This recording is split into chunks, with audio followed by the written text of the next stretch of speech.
Jesus, on you I'll wait. And I'll lean on your promise. You will renew my strength.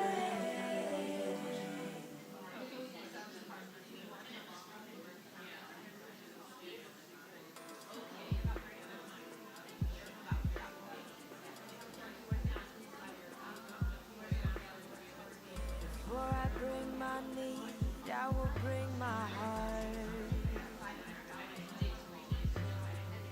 Before I lift my cares, I will lift my arms.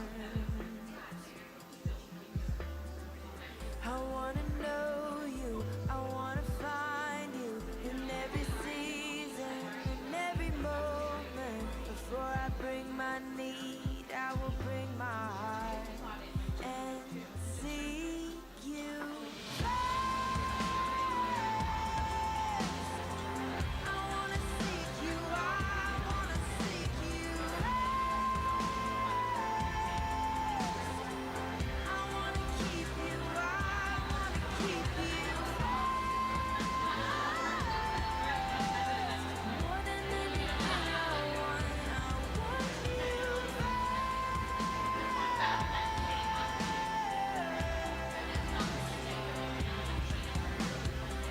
Before I speak a word, let me hear your voice.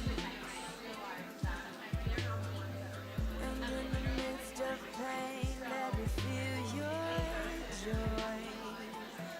Ooh, I wanna know you, I wanna find you in every season, in every moment. Before I speak a word, I will bring my heart and seek you. I wanna seek you. I wanna seek you. I wanna keep you. I wanna keep you. More than anything I want you.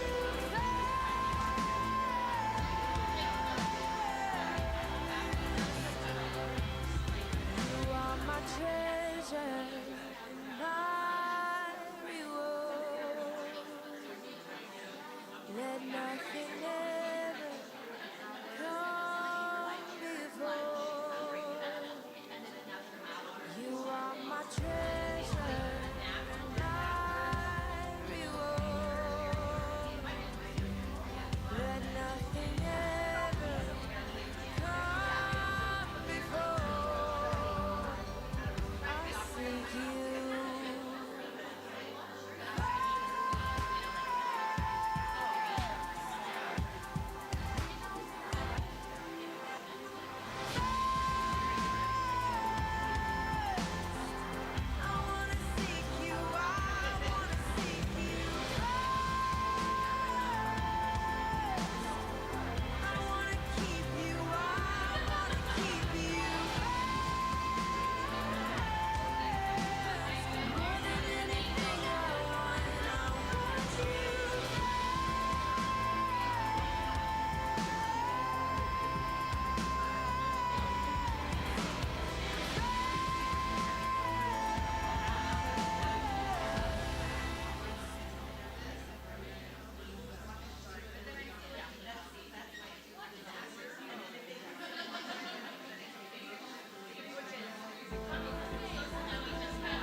mercy, God of unrelenting love.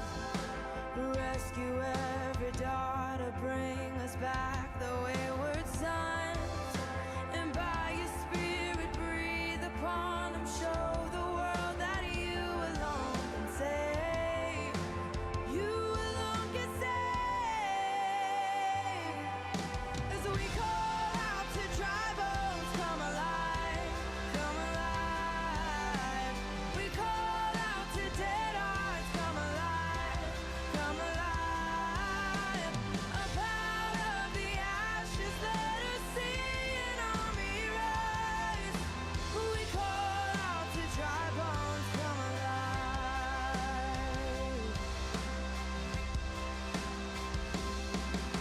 So breathe, oh breath of God, now breathe, oh breath of God, breathe, oh breath of God, now breathe, breathe, oh breath of God, now breathe, oh breath of God, breathe, oh breath of God, now breathe.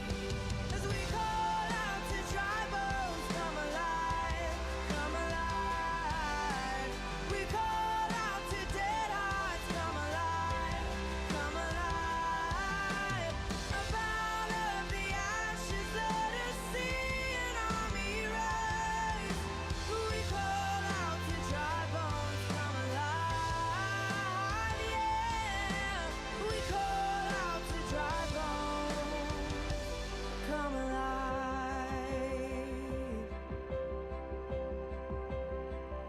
Oh, come alive.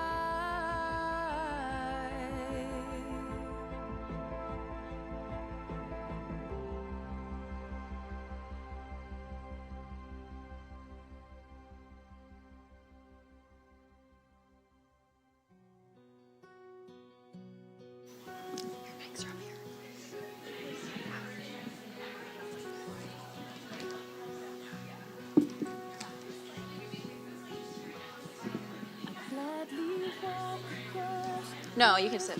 Either one. no shoes for mud. To share with you the last bite of bread I took.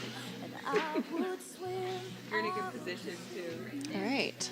your secret. Well, good morning, ladies. We are back. And if you could notice, we have a little bit of a different setup than we normally do for Navigating Motherhood. If you've been here a while, we don't have just one teacher here this morning. It's going to look a little different. We have a panel of ladies with us here this morning. And as you read on our topic today, we're going to be talking about educating our children. And if you have kids that are school age, I'm sure lately you have endured many changes with the pandemic and having them home or hybrid or virtual and things like that. So school has become kind of a front and center issue with parents lately. But even in non-pandemic times, I think education is really an important topic and something that's really pressing for moms. I think we can all agree it's something we consider and think about even before our kids are school age. What are we going to do? How are we going to educate them?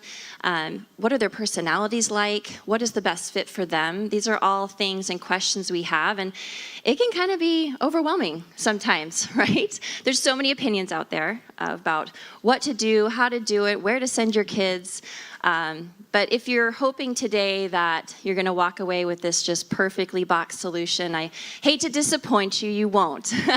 There's really no perfect solution because we're all created so differently. Our children are so different. But what we do hope that you'll get from today is just some insight and some wisdom from people who have been there, who've been doing it, and what they've experienced. If you were here last week, you listened to Susan Tweed, and she talked about the importance of having good mentors and women to just come alongside of you and help you in your stage of life. And that's kind of what we want to do today, is just get some wisdom from women who have been there, done it, or are doing it. We're all still doing it. And hopefully you guys walk away with just some encouragement and some direction, and we can have some great discussion afterwards. But with that, I'm going to go ahead and introduce the people I have with me today. I'm going to start out with Jen Gray here in the middle. Jen You want to introduce yourself and tell us a little bit about yourself? This is her beautiful family here behind us. So I served in Navigating Motherhood for, I think it was 13 years, 12 years in various roles. It was the highlight of my week. And because of our homeschooling schedule, it just became harder and harder to be here on a morning and took half of our day. And then by the time we got home, I had to switch ministries because of that. So now I serve in a young married ministry here at our church called Thrive with my husband. We have been married almost 19 years, and we have 3 kids. Our son is 15 and a half, which is crazy, almost driving. And our middle child, Jordan, is our oldest daughter, and she is 14. And then we have a 10-year-old little one. I like to say she's little still. So we love to travel. That's probably our hobby, and that is part of the benefit of homeschooling for us, is that we've always loved to travel. And so we could go for a month and do school on the road. I'm finding it's getting harder now because they're older and they have commitments and classes and things like that. That's one of the reasons why we homeschool. And then 2, just the benefit of being able to shape their worldview and impart like a spiritual wisdom and aspect to that. So that's our family. Yeah, Right. Still homeschooling. Well, welcome. Thank you for being here. And how about you, Suzette? My name is Suzette, and I've been married to my husband for 16 years, and I have a son who is 13 and a daughter who is 10, and my children go to public school, and being at public school enables me to serve a lot more, which I absolutely enjoy doing. I am a table leader for Navigating Motherhood on Fridays, so it's so much fun to get to see the Thursday crowd because I never come on Thursday, so it's really fun to see everybody here. So we enjoy board games. We are so competitive, and we love board games. We bring Boggle with us everywhere. And if we have a minute or 2, we will play so many rounds. And I've had the joy of watching my children be able to spell words and get higher scores than even me, which is so much fun. And we love the beach, and we just really enjoy biking together and doing anything outdoors. We just are a family that I find whenever we go on an errand, we all go, which is so funny because some of my friends are like, well, why is everybody here? Like I took a meal to a friend and the whole family went. And they're like, your whole family's with you? And I'm like, oh, isn't that typical? I've almost felt embarrassed that we were all so eager. My daughter had flowers, and my son had a card, and my husband was carrying the meal, and we're all like, here we are. I'm like, but we're not going to stay. We're just dropping it off. So anyway, thank you. So you are a family unit. Yes, we are. For sure. What about you, Megan? This is Megan Peterson. You guys know her. She's our MC here on Thursdays. Yes, I've served in NAVMO for 5 years now. I started off in the kids ministry, and then I moved to being a table leader, which I loved, and I still get to substitute as a table leader, which I love. And then I'm an MC with Ashley. I've been married to my husband, Nick, for almost 14 years. We have Chloe, who is 10, and Curran, who is 6.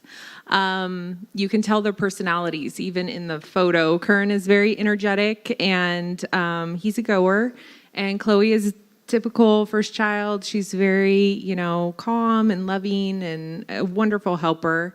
We're a big outdoor family as well. We love to go camping. We love to travel. We love to go hiking. We're a big fisher family. We love to go fishing. We do ocean fishing and lake fishing. I've done private school. We did private school for 6 years, which we absolutely loved. We loved the community. We loved the structure of private school and the education it provided us. And we just recently transitioned into homeschooling this year, which we also love. 2 different seasons, which are equally great. Well, thank you, ladies. Well, before we kind of dive into just education, I think we can all agree we have children, we've been given these children, and you all have multiple children, more than one. Are they all the same? Yeah? But they came from two parents, right? They should all be the same. No, right? They come out so different, right? If you have more than one child, I think anyone in this audience can agree how different your children can be, even though they come from the two of the same gene pools. And so for that reason, how important do you think it is to truly know your children and who they are, what makes them tick, in regards to what direction you take and how you really educate your children? Oh, I'll speak to this just because I feel really strongly that it is so critical. I think of it like sharpshooting, where if we teach all of them the exact same, it just isn't ideal, right? And it's difficult. That's one of the benefits that I like about homeschooling, is that I can teach each child, because there's only 3, and even that I feel like it's hard. Versus in a classroom, it's just logistically, it's a little bit harder. Not that that's bad, because teachers are amazing and can adapt, and there are so many benefits to that. But personally, for me, I look to the basic learning styles. Like most of us know, auditory learners, visual learners, kinesthetic or active learners who learn by doing. There are so many more too. I was researching recently the multiple intelligence theories, and I think they say there are 9 different types of intelligences or like learning styles. And so really looking at there are quizzes online that you can have them do. I had my 10-year-old do one of them just for fun, and she was so excited to learn that she's a kinesthetic learner. I was not surprised by any means, because she's the one that like will spell her words by jumping up and down. You know, she learns the syllables by jumping up and down. Like she cannot sit still. So it was very clear to me. So I think, too, it helps them to identify their strengths and their weaknesses for the rest of their life. Because how many of us did it take us until we were in our 20s, maybe getting through college, if we did that, to go, oh, yeah, I really struggle in this area, and here's some strategies to compensate for that. Or here are my strengths. I should probably look for a job in those strengths. So I just think either way, it is super important for us to help our kids identify, know, and then learn to, and us teach to, their strengths and weaknesses. What about you, Suzette? How have you really kind of studied your children and gotten to know them, and what really drives them? Well, after raising a boy first and realizing how active he is, and he will back against the system any chance he can get, more than most. I've had to learn that there's some good out of that. He's probably going to be a leader in something, who knows. But just learning how to teach him, and especially it started with me just teaching him how to sit still. Taking the time to teach him that one skill, because he is so active. And I knew for the public school setting that that's not going to be a good option for the teachers to have a student that is bouncing around all over the place. So, and with the public school, it definitely helped him to with the being able to sit and just be able to listen and actively understanding. And my daughter, on the other hand, is totally different. Like you were saying earlier, Ashley, how different they are, because she will just sit and listen, and for her, she's an audio learner, so you just tell her to do something, hardly even have to show her, and she's already doing it. I'm like, well, wait, let me show you the complete steps to doing this before she's already off doing it. Whereas my son, I'll tell him, and then I'll have to show him, and then I'll have to remind him again, and he'll be like, oh, and then I'll have to show him sometimes again, and that's. What about you, Megan? I sort of had the opposite of Suzette. I had my daughter first I feel like with her, it was a lot of communication and walking through experiences with her, and then talking about those experiences and finding out exactly what exactly she needed. And so we definitely have grown a lot together. I'm a lot different than her, so I feel like it's grown me in that area as well. And so it's just observing a lot and watching them in situations and sort of seeing how they react. And with my son, he's super energetic. So like he sees a tutor on Fridays and she puts him on a trampoline and has him bounce while he says his sounds or his letters or whatnot. And so it's just, I think, coming up with different ways to watch them succeed and sort of shine in the areas that they do best in, and sort of come alongside them to help them grow in the areas that they need a little extra help in. Totally. Well, Jen, you mentioned kind of briefly the learning styles, and I guess there's a lot more than the what is it, the audio, the visual, kinesthetic, which is kind of touch, feel, do, and then the reading, writing, which is, note-taking type things. So do you have any more insight into those as far as like how can we really determine what our children, which way they learn best? And some children can be in two or more of those categories, right? We can't just pinhole them into one. But is there any ways that you've had in your life that you've looked at your children and decided, okay, they definitely learn this way, and this is how I'm going to model our education around that?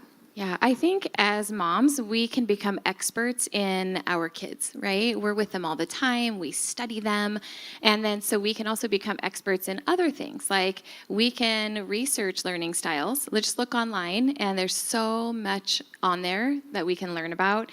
Like if you Google multiple intelligence, so much comes up. And these are just theories. This is not an exact science, and it's not a perfect given, but you can familiarize yourself with that. Do some of the quizzes online with them, but then also just look at ways that they're stronger and ways that they struggle more. I know for one of my kids, I knew that she was an auditory learner. I knew it, and then we ended up having some testing done for her, and it was like off the charts. She's an auditory person. Yet my learning style is very do it to learn it, and I'm visual too, and I was trying to teach her that way, and it wasn't the best way to teach her. So I think if you're studying your children, if you're familiarizing yourself with some of these learning styles, I guess, and trying to just figure out, are they auditory, are they visual, and then how can I best come alongside and help them? Whether you're public school parent, private school parent, or you're their teacher at home full time, or you just have little ones. Like many of you probably have toddlers and really young ones where you just aren't sure yet. So sometimes that takes time. Yeah. Thank you. That was super, super helpful.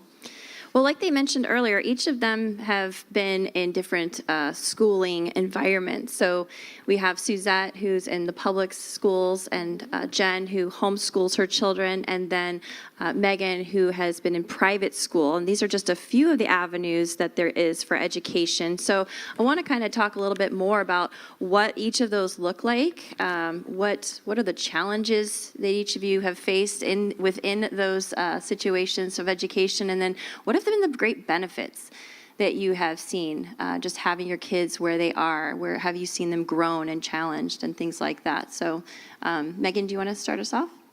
Yeah, I think for us, when we chose private, a friend had recommended Stony Brook Christian, where we sent Chloe for preschool, and we enjoyed it very much.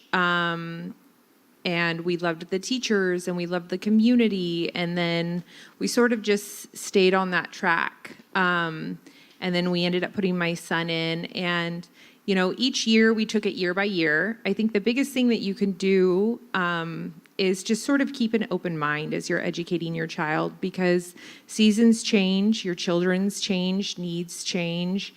And so we always tried to go into each year sort of with the mindset that, we're going to pray over this, we're going to see where God's leading us, and if this is what he wants us to continue to do.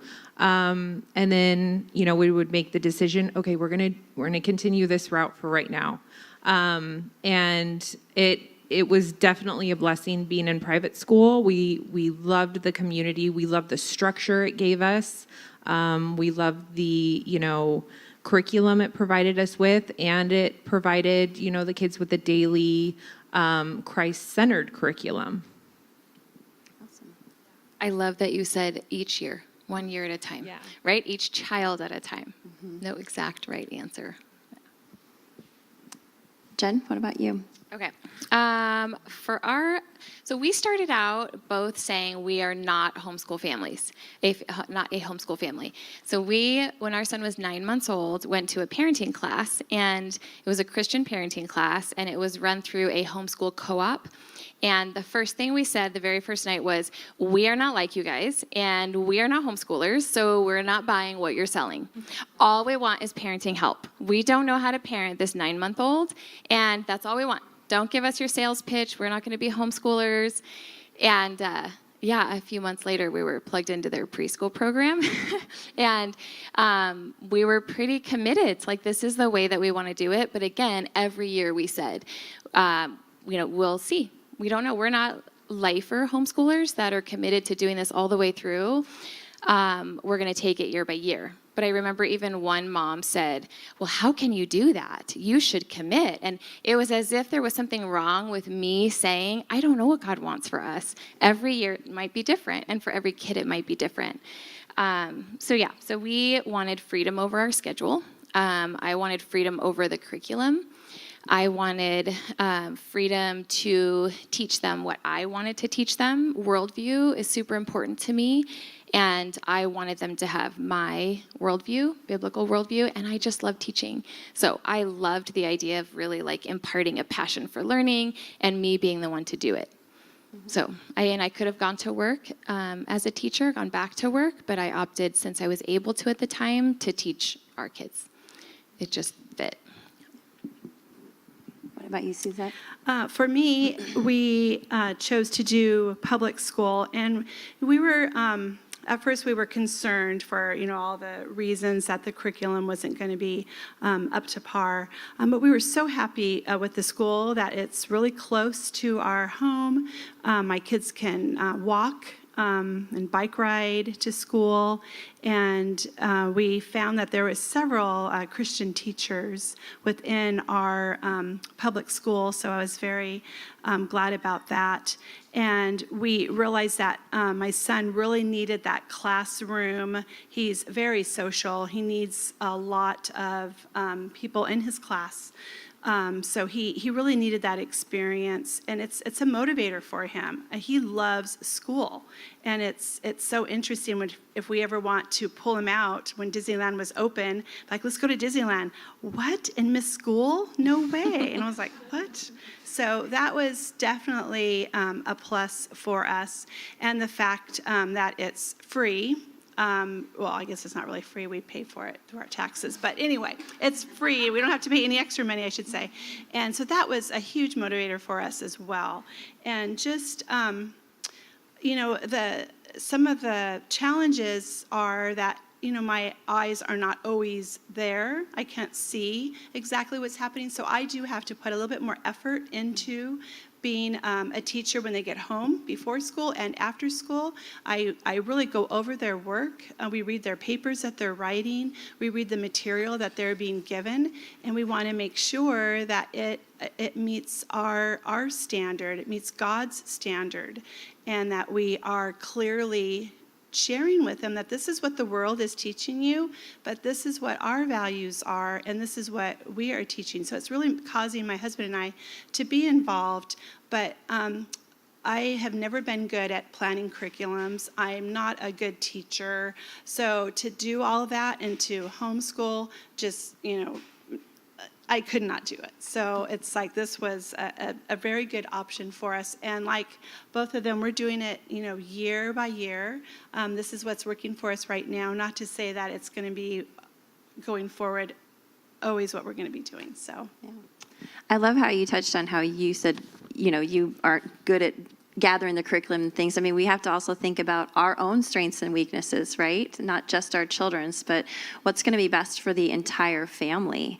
What is often, best for one person could be a strain on another. So I love how you just really are taking it slow year by year and what is best for each child, but then knowing yourself as well. It's so important.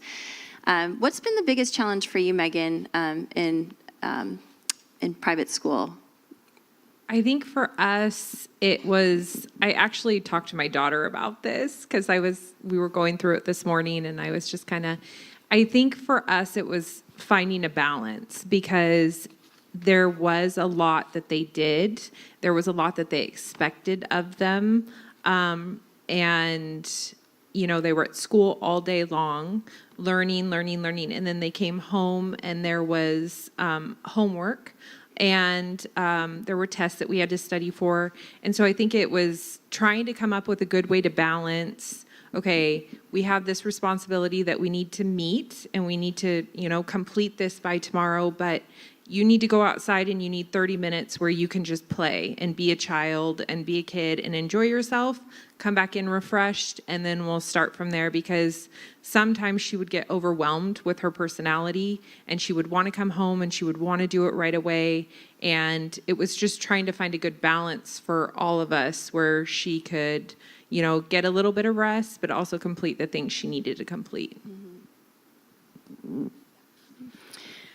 So challenges for us, I would say a lot of it is personality in the sense that, too, I love being their teacher and I love the idea of picking and choosing what I want them to learn.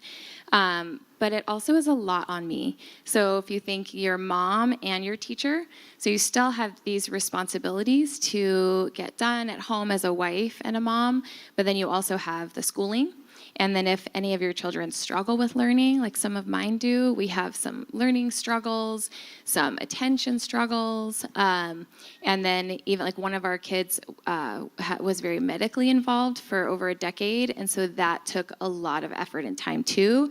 So it's just juggling and managing life at the same time as trying to do well in school. And I think all of you probably feel like me many days where you think, oh, I'm just not doing this well enough. Right? And the world is telling us on social media, I should look like that mom and I should be, having these activities with my children like that mom. And so we can start to criticize ourselves and feel like, oh, we're a failure at being a mom, and we can become discouraged. And I think as a homeschool mom, especially when you have what feels like the weight of the world on your shoulders as far as your school's education or your children's education and your home and your marriage, it can start to feel like a lot. So especially if your tendency is to be low on patience, that not like I'm talking about myself, that's just a struggle. I think in general, I always tell my husband, he said this last year, are you sure we're going to do this again? And I said, don't ever ask me that again, because I feel like you're giving me an out. But no, it is the best thing for our family. I'm not saying it's the easiest, so. Well, it's funny, too, because when I was in private school with the kids, we had a whole bunch of friends that switched over to homeschool. And I remember seeing their accounts being like, wow, look at him going on this trip and look at him, do this. And wow, that looks magical. And then, but you have to realize God has you and your kids exactly where he wants you guys to be, and that each person's strengths and struggles are different. And so it's okay to be where you're at. Totally. Well, we hear sometimes there's these, stereotypes about different types of schooling. Things like, for instance, Jen, you homeschool. So your kids, they're not socialized, right? No, they we have all no sit friends. around and we knit and we wear overalls and aprons and go on nature walks and have nature journals. And we bake our own bread. Try to meet that. Well, have you found those stereotypes to be true? What those rumors that we hear? What is the reality that you see? My response to that is, yes, there are weird homeschoolers, but there are weird public school kids, right? It's like that we are all our own unique people. So I don't know, I just haven't found that. We've had a really big homeschool community, and we choose to take classes at a learning center, and I wouldn't call it a hybrid program, but basically you can pick and choose. I call myself the manager, where I just say, okay, I'm not good at teaching math, so starting in like 4th or 5th grade, yes, I know, it's embarrassing. I farm my kids out for math. So I hire a math teacher, but rather than driving all over, I take them to this one place where I can drop them off and my kids can do math, science. I don't always like to gather all those supplies and buy microscopes and all of that. So I do science there too. So in that place, there are so many fun, sweet kids, and they're really cool kids, and there's really dorky kids. I don't know. I feel like my kids kind of fall in the middle. But no, there's a huge community. There are online homeschool communities. We are definitely not baking bread and knitting all day, I promise. Not that there's anything wrong with that. No, if you want to do that, there is nothing wrong with that. But we just don't all do that. Right, totally. Well, what about you, Megan? I know of private school, we often hear that private school kids are sheltered, they're in a bubble, they aren't in the real world. I mean, have you found that to be true in the private school setting? I mean, like Jen said, I think that there are kids that you'll find that are more sheltered than others there. But again, it's due to, the parent's choice and you parenting your child and choosing to, expose them to what you want to expose them to. But for the most part, I would say socially, you find the same issues that you would at public school or at like the homeschool, when you're around other kids. You have kids that are still struggling, still, exploring what they can and can't do. So you have, bullying issues. You have issues with the hierarchy and the, cliques and those sort of things. So in that aspect, I'd say that it's not a typical bubble, but where you could say that would be when it comes to education, because the education is, picked in a very intentional way, and it's coming from a certain standpoint if you choose to go to a religious private school. So it's coming from a Christ-centered curriculum.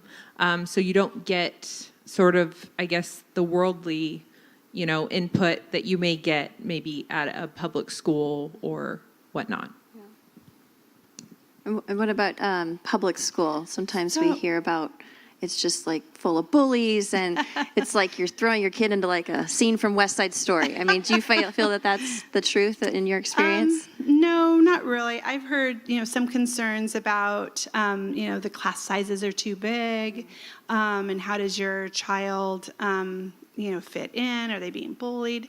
We personally haven't had any of those experiences at our public school.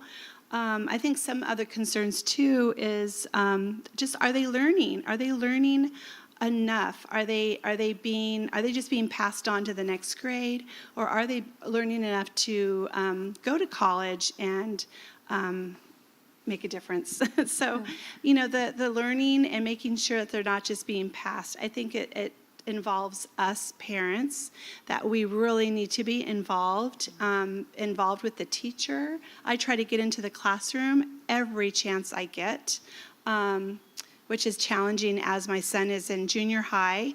But on the elementary school, there's so many ways to be involved in the classroom. I want to be in the classroom. I want to see the other little friends, and I want to get to know the teacher and their style of teaching, and if it's a good fit for my child. I've learned that my daughter doesn't do the best when she's in the back of the room. She does the best when she's at the front of the room. So, just learning those little things definitely helps. And also, I've noticed that some families are not motivated. And they're not involved. And when that happens, that's when we start seeing kids that are failing. Like my son will come home and tell me, wow, my friend, or this person in the class, they have Fs. And I'm like, wow, why? And come to find out, the parents just are not involved. They're just dropping their kids off. They don't ask any questions. They don't even know if their child is staying in school or not. And so we really have to be involved, I think, as parents, regardless of where our children are, especially if they're in a public school. We want to be aware. Yeah, that's so, so true and so valuable. And that's a great way to go to what we're going to talk about next, which is really being involved in your child's education, no matter where you send them, whether it's private, public, a charter school, homeschool, just being your child's teacher. We don't get off, do we? I mean, no matter where we send our kids, were we off the hook for being our kid's number one educator? I mean, how do you see yourself in that role as your child's number one educator, no matter where you send them to school? And, where do you put that role in your life as far as a priority? I'll go. So, I take every opportunity before school, after school. I'm always reading to them or having them read to me their assignments. We go over them. I'm constantly teaching them because I want them to be critical thinkers. I want them to, ask respectable questions to the teachers. I want them to have a balanced point of view. So I'm, and I want them to challenge the ideas that they're being taught. Especially the ones that I don't feel align with our values, but I want them to challenge those appropriately. So if they, I don't want them to ever lash out at a teacher or answer angrily or pridefully when they know they're right. I want them to have a gentle heart. So I'm constantly, talking to them about these things and really wanting them to look at the material that's being taught and really evaluating that. So good.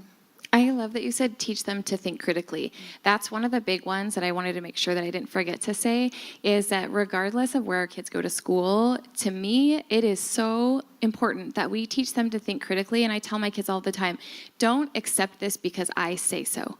And I think especially being a homeschool parent, I fear that they will just take what I say as if it is, absolutely law and truth. I believe that it is. I wouldn't say anything that's not.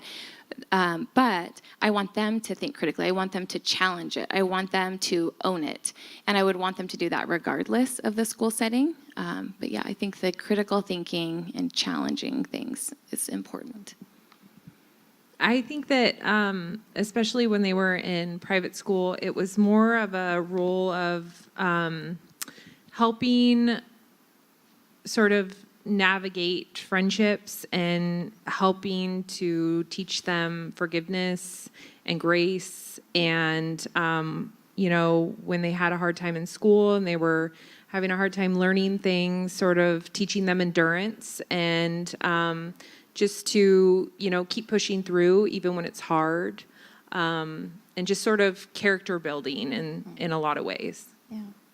I think one last thing, speaking to young moms, moms that have young children, I also feel so passionate about starting when they're super young.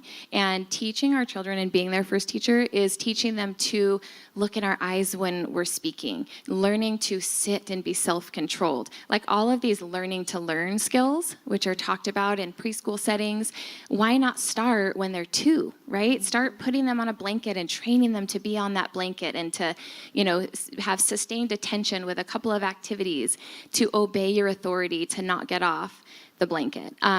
Starting with that, and what better time to start deciding, do I want to school my kids at home? Do I want to put them in a private school? Do I want to put them in a public school when they're little and when it's easier? Like my kids were young when we decided, and so I felt like, okay, if I can do this ever, I can do this now, right? They're in kindergarten. How hard can this be?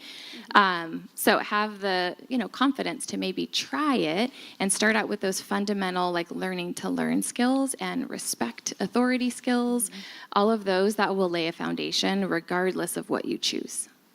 Yeah, that's super valuable, especially not just for even a school setting, but for life. I mean, those are things that are going to go on into adulthood. So even you moms that just have little ones and no one in school yet, there's no better time to start than now than to just be their teacher and teaching them these things. Well, we're almost out of time, but I have one more question. If I could ask each of you one piece of advice you could give the moms today, what would it be? One quick little piece of advice that you'd want them to walk away with today. Staying involved.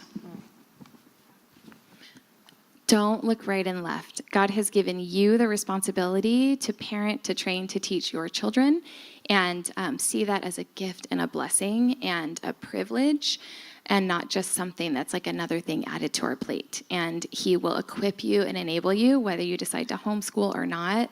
I just think trust that God will equip you, and it is a good and a worthwhile job. And stay open. Your idea of what you thought your schooling for your children was going to look like, it may not look like that, and that's okay. And God's plan is far greater than our plan for our kids.